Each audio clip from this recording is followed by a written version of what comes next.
Les investissements du gouvernement augmentent de plus en plus, mais on aurait souhaité que ça soit quand même renforcé davantage.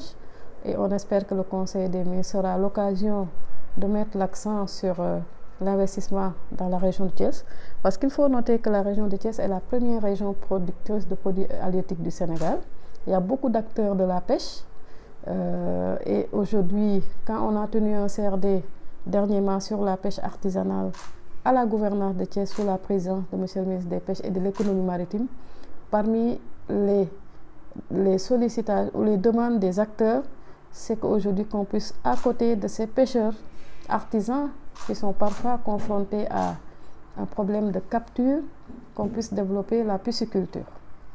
Et les mareyeurs sont prêts aujourd'hui à se rendre auprès des différents sites producteurs pour s'approvisionner en produits de pisciculture et de distribuer dans le marché.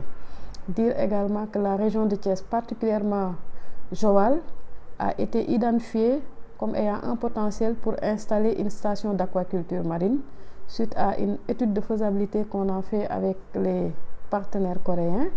La COICA donc, avait financé une étude sur 3 ans qui a permis de faire toute la grande côte et la petite côte.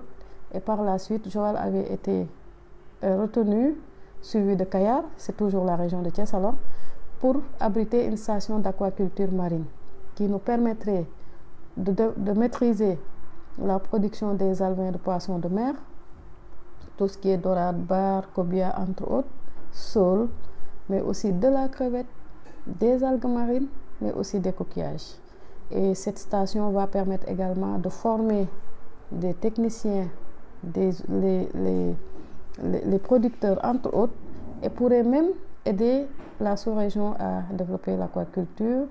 Donc l'étude a été donc réalisée avec les plans conceptuels et tout, d'un coût de 2,5 milliards, mais on est encore à la recherche du financement de ce projet pour pouvoir en tout cas, et cette station va nous permettre de développer globalement l'aquaculture marine au Sénégal.